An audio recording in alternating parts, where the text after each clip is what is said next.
Hi everyone, my name is Hannah and I am the Events Coordinator at Manaaki Whenua, Lankia Research. Before I hand you over to Christine, I'm going to run through a couple of technical slides to ensure that your experience with us today goes as smooth as possible. You will notice that you have a control panel at the side of your screen. If at any time this collapses, you can bring it back simply by clicking the orange arrow. If you are having sound issues, you can see my mouth moving but can't hear a word I'm saying, please grab the PDF in the handout section, and this has instructions to resolve this quickly. The audio panel is where the control plays on your computer. Select the drop-down arrow and choose your audio output. During the presentation, you may have questions that you want covered in our Q&A session. You can do this via the chat panel through the session today.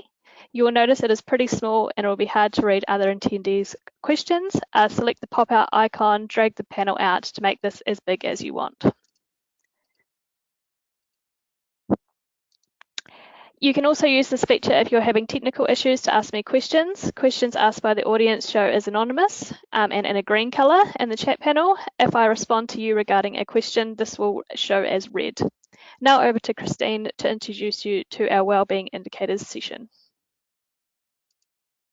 Kia ora and welcome to I think it's our 13th LINKOnline webinar from sunny Wellington, as you can see today. I'm here to introduce Anne Gale. She's a senior researcher at Manaaki Whenua. Her skills in geospatial modelling to explore how our ecosystems function have been applied in numerous projects. Anne Gale was part of New Zealand's delegation to the International Platform for Biodiversity and Ecosystem Services last year, and she is carving an international reputation for her work in this area. Here in New Zealand, she has led the Science for Environmental Reporting in the Land Domain and continues to advise MFE in this area, while also working with Alison and the Prime Minister's Chief Science Advisor on the project you will hear about today. First of all, the webinar will be introduced by Alison Collins. Alison is the Departmental Science Advisor for MFE and provides advice for the Ministry and works with the team of Ministerial Science Advisors to tackle New Zealand's really big science issues. One quick housekeeping from me before we hand over to Alison. We welcome questions, and questions should be put into the question box as Hannah had told you about. Please put them in early. We expect there might be more questions than we can get to in our half-hour session today. So rest assured, even if we haven't answered your question live online, we will come back to you with responses to those questions. So just a reminder, put them in early. With that, I am going to hand over to Alison. Thank you, Christine. So I'll start off by explaining a little bit about the provenance of the project. And I found myself sitting as a scientist in government and facing some challenges, especially in the field of the environment, which is where I'm based. So thank you, Anne Gale. So the challenges I saw included a struggle about how we bring environment into decision making. It was apparent 3 years ago when I started at MFE, but amplified particularly during COVID-19 recovery planning, that environment can be difficult to get onto the table. If you take an evidence-led approach to decision making, you can run into problems because the evidence is not so complete, timely or relevant as it might be for measuring, for example, economic performance. So this means we can struggle to get a seat at the table, let alone order from the same menu when it comes to decision making. We noticed, for example, that much decision making is being done through the wellbeing lens. So how can we connect to this and bring environment into the process? A second challenge is that it's not so much about there's no evidence, but there are so many initiatives, so many frameworks, and so many bits of data throughout the system that it's actually really difficult to know how to bring them together. So I couldn't always see how they were connected, if they were connected with wellbeing or explicitly included people. A third challenge is that I knew that the science system was grappling with these challenges too. And so we could bring this evidence in, but it takes time, and sometimes the languages we speak in science and the languages we speak in government and the pace at which we work is not always the same as science. So these are the three challenges that we were wrestling with. If we can move to the next slide, Angel. So the opportunity was really to think about how we tackled these three challenges. And I talked with Juliette Gerard, the Prime Minister's Chief Science Advisor, and with Angel, and we looked to turn these challenges into an opportunity. The first opportunity as we saw it was there a way that we could bring evidence specifically on the connection between environment and people, so we can sit nature on a more equal footing, along with more enduring metrics such as GDP and employment. Secondly, in doing so, could we map out the various initiatives underway, particularly in government, and see if they did link, how they linked, and what might be missing. And then the third opportunity that we saw was whether we could build capability in research and government at the science to policy interface. I was quite confident that we could start to bring down some of those barriers of language and pace and work in real time on real problems, drawing on what we could see in the science world. And so that is the context really for a project collaboration that began between Ministry for the Environment, Manaaki Whenua, Landcare Research, and was enabled through a fellowship for Angel through the Office of the PM's Chief Science Advisor. So Angel, with that context, I'll finish there and give you the space to walk people through the project ambition and some of the achievements made to date. Thank you. Thank you, Alison, for that nice introduction to our project. So I'd like to start with the first big question, which is what is well-being and how does it link with nature? And to answer that big question, I'd like to start by introducing the framework that is used by Treasury for measuring well-being. So this is a framework that is used as a basis for budgetary decisions to go beyond just looking at GDP and economic growth, but looking at other aspects of life that make us happy. And we recognize that nature should be recognized as having a strong part. So it's called the Living Standard Framework and is based on the OECD Better Life Framework, where well-being has been categorized into several domains like health, housing, jobs, or social connections. And New Zealand has put an additional well-being in terms of cultural identity. So it's got its unique New Zealand flavor. And all those domains are defining our current well-being. Then on the right, you've got the future well-being that is defined by 4 capitals: natural capital, social capital, human capital, and financial capital. So there are a few indicators to monitor natural capital and environment as one of the well-being domains, but Treasury recognizes that there is more work needed to make more sense of the real contribution of natural capital and environment, as it is still quite ill-defined. On the other side of the equation is how do we measure the health of the environment? So since 2015, New Zealand is obligated to report on its state of the environment. And under this Environmental Reporting Act, both the government statistician and the Secretary for the Environment have got responsibility to report on several domains, and there are 5 domains: air, atmosphere and climate, fresh water, land, and marine domains. And there's a synthesis report that is produced every 3 years. It is based on, those reports are based on a pressure state impact framework, whereby the ministry and StatsNZ have got to report on what are the different pressures on the environment in terms of our human activities, and what are the impacts on the state of the environment, and ultimately on us, on people, our culture, our economy. And the latest report that some of you may have seen is the Environment Aotearoa 2019, last year. That is the second synthesis report. That was very much issue-based, so it was really focusing on the pressure that we're putting on the environment and the consequences on the environment and us. But there's a gap, and the gap is really that link between well-being and nature. And what's going on now is that the Ministry for the Environment is really pushed to have state of the environment reporting that is more impactful and more relevant to people. And this is coming from the Parliamentary Commissioner for the Environment review of the environmental reporting system, where Simon Upton has really noticed the fact that there's an absence of environmental data that stand in the way of making really good links between the state of the environment and our well-being.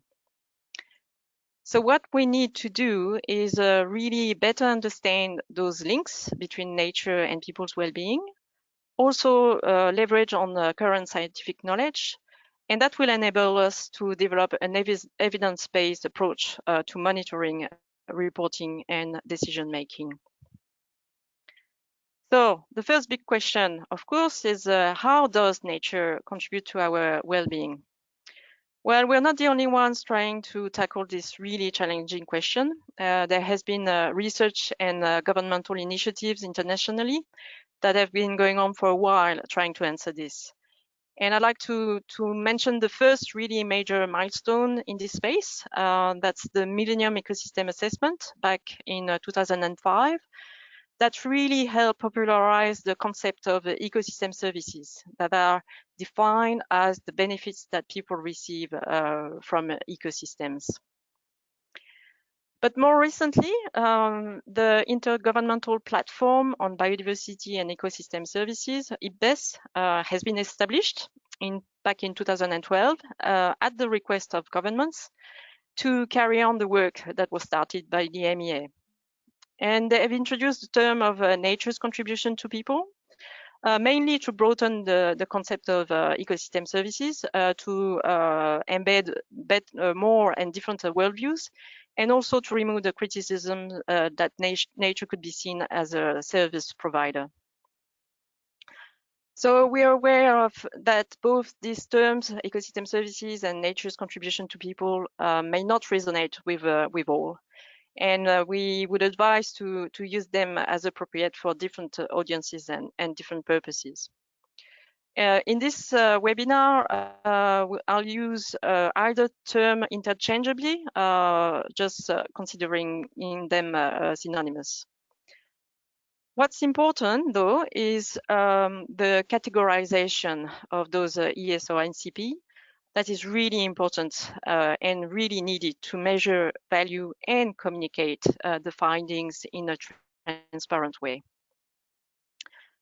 So if we go back to that well-being living standards framework from Treasury, we can then plug in this concept of ecosystem services in between the future well-being, that is really looking at those 4 capitals, and I'm just focusing on the natural capital side, being a stock that provides a series of ecosystem services that could be seen as a flow to our well-being.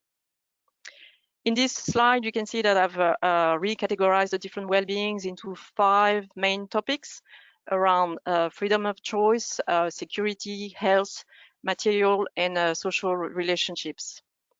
And what's happening in the ecosystem services space is generally those services have been categorized into 3 main categories: provisioning services like food, energy, or medicine; regulating services like the regulation of air, climate, water, or natural hazards; and the cultural ecosystem services like the learning or the inspiration or the recreational services. The value of all that work that has been going on internationally is that we can then use that classification and categorization of the different benefits or contribution of nature to people and start building a matrix linking the different ecosystem services to the different well-being domains. And this is what you see here on the screen, that matrix showing for each cell what could be the importance of one ES or NCP for the different well-being domains. So this matrix has been based on a qualitative assessment and on literature review to look at what could be the evidence to support the colors that have been put in those cells. But what we need is really a consensus from a broader range of stakeholders to ensure buy-in and a common understanding and a common basis for looking at how to measure those contributions to people. So how can we do that? How can we describe that link and each of those cells basically for decision making and reporting? What we've done at Manaaki Whenua with my other colleagues, Susie Greenhalgh, Pam Booth, and Oshadi Samarinch, is we've looked at a potential approach for co-development. And it's divided in 3 steps. The first one is around the framing. So as I said before, it's really important to decide on the well-being framework to use. And at this stage, I've just presented the living standards framework from Treasury. But it's also really important to decide on the classification of ecosystem services or nature's contribution to people, depending on your purpose. The second step is around prioritization, and that involves really trying to work out where to start and understanding which ecosystem services is more important to which well-being domain. And it's really assessing that in 2 parts. First, how ecosystem services are impacting on each component of well-being, and the reverse as well. So how each component of well-being depends on the different ecosystem services. And the last step is also really important. It's around indicators. So it's about identifying fit-for-purpose indicators that really reflect how ecosystem services relates to well-being. So what we've done is we tested those 2 last steps with a group of 20 participants coming from central and local governments. And I'll show you some of it. So the first step was around testing the prioritization process. As I said, the purpose is really to identify which ecosystem services are relevant to the different well-being domains and which one should be considered further. It's really a way of working out where to spend extra time and resources for the further step around designing the indicators. And what we've done is we've based it on a set of criteria and a scoring system. We had 3 criteria in place. The first one was really based around assessing the nature of the contribution of those ecosystem services. Is it direct or indirect? Is it big or small? The second criteria is around assessing the extent.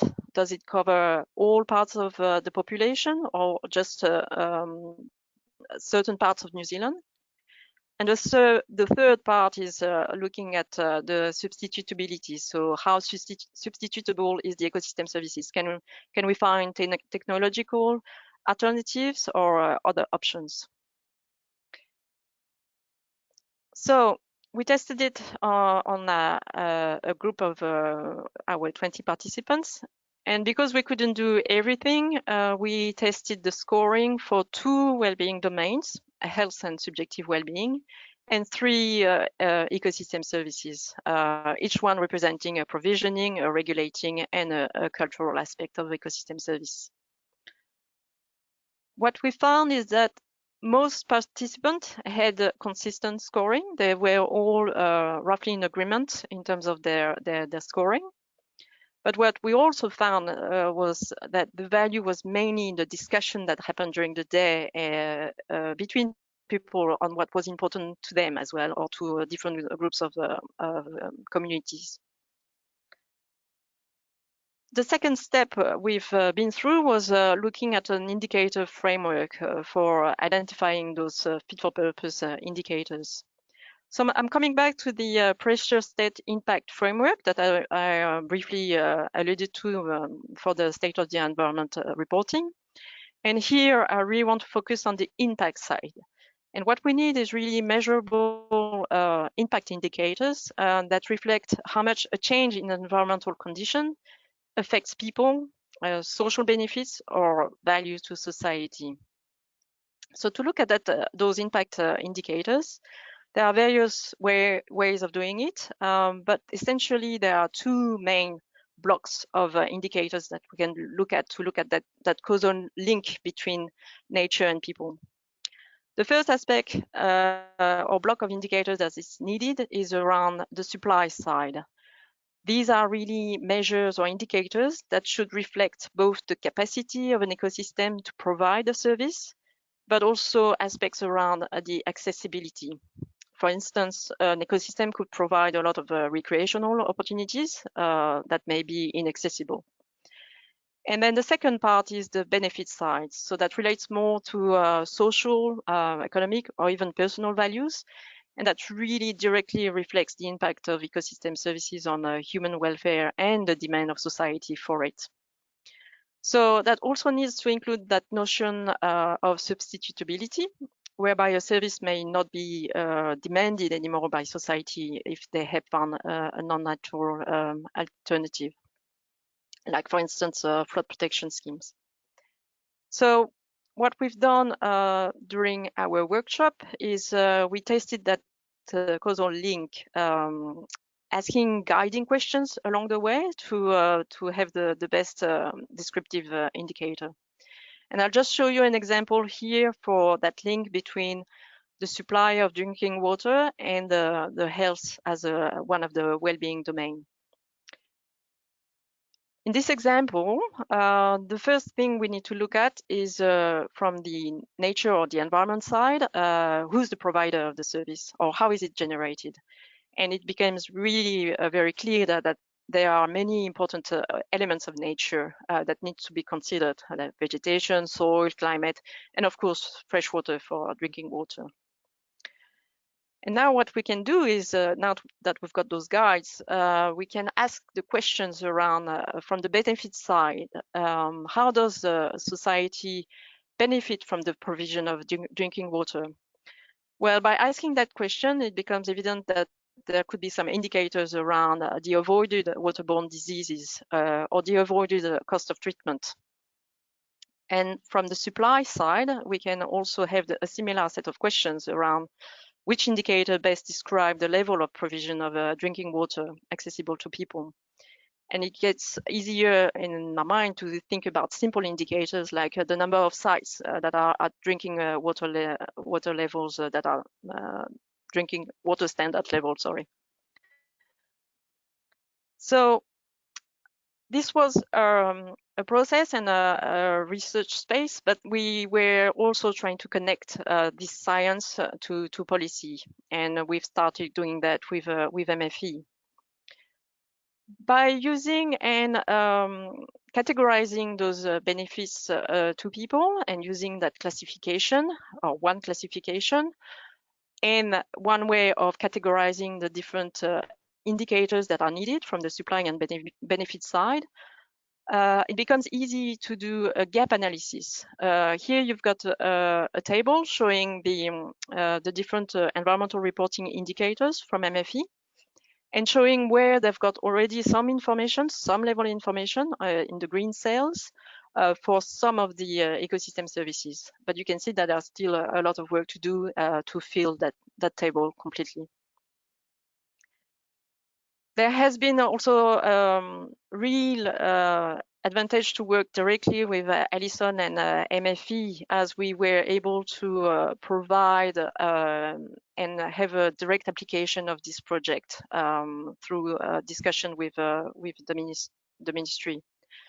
For instance, we've been working with Treasury, MFE and others to bring together that preliminary evidence to support the inclusion of nature in decision making. So that matrix that I've shown has been used to start discussion on post-COVID-19 recovery and helping government thinking about investment decision that would include nature in their decision. The second part is around the fact that we are helping MFE and StatsNZ with some guidance and some direction to help build a better reporting system that expands towards the well-being and really the connection to people. And the third one, which is really important to us, is it's really helping us strengthening the linkages between scientists and policymakers to operationalize research findings. So what are the next steps for this project? as I said before, we've done a workshop with some participants, but we've touched upon just a few well-being domains, and it would be the next step is now to extend that process to all well-being domains and all ecosystem services, and confirm and agree on the scores coming from different government agencies. The second part of this project that is continuing is to design and centralize a set of well-being indicators that could be used across agencies. And the third part that we'd like to explore is that we're well aware that there are different worldviews and different ways of defining well-being and how we define the relationship with nature. So exploring Te Ao Maori perspective would be really beneficial to understand and learn from each other and from the different worldviews. So that's something that we would like to have a look at with Maori partners. So thank you for your attention. I would just like to mention that we are working on some publication out of this work. We'll be working on a technical report that will summarize all of this work, and we'll also try to work on some policy briefings to communicate that research. Thank you. Great. Thank you very much, Anne Gale and Alison. That's been a really quick overview of a project which I know has an awful lot of depth to it, and that's reflected in some of the questions that are coming in. The first one that I'd like to put to you both is what are we doing to consider well-being as related to wild urban places and the effect on mental health and well-being? Yeah, it's part of it. So when I was talking about the health as being one well-being domain, it does include not only physical health but also mental health, and we're well aware that it's really important, and that's really one of the aspects that we would like to work on as well. Thank you. And this one you may have touched on already, and that is, to what extent have you considered the unique impact of nature on indigenous populations? Yes, that's what I was saying at the end. This is really an area that should be worked on more. I think Alison would agree with me as well. That's we noticed during our workshop that it's nice to have that discussion and that thinking about the links between nature and people, but we also are well aware that those connections may be different from different groups of people, and that includes indigenous people, of course. And this may lead into this next question as well. Does the framework address equality? Equality.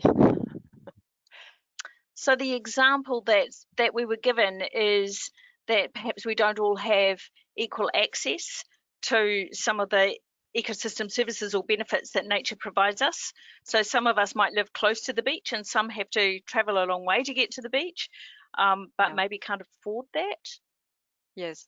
Yeah, so that's part of the aspect that I just very briefly talked about around accessibility. So it's not only about the supply, but how accessible it is really important. It's part of the framework we're thinking about as well. Thanks, Anne-Gail. One final question. Is your work intended to be complementary or in addition to the Treasury framework?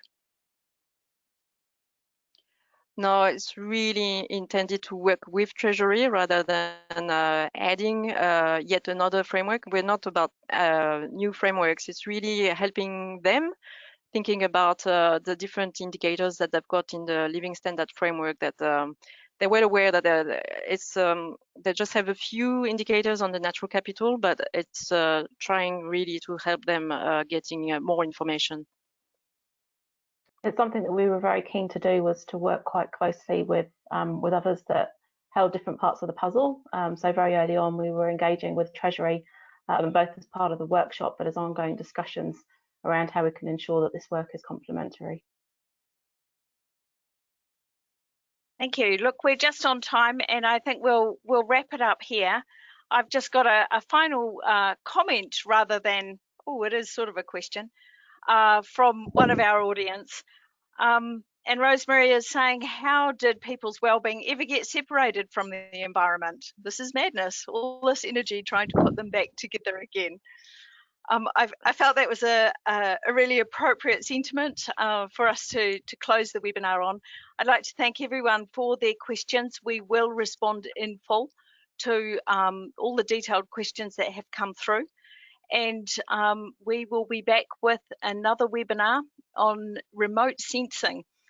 Perhaps one of the ways that we're going to be measuring the well-being of our nature in the future. So a big thank you to Anne, Gail and Alison, and thank you to all of you for attending.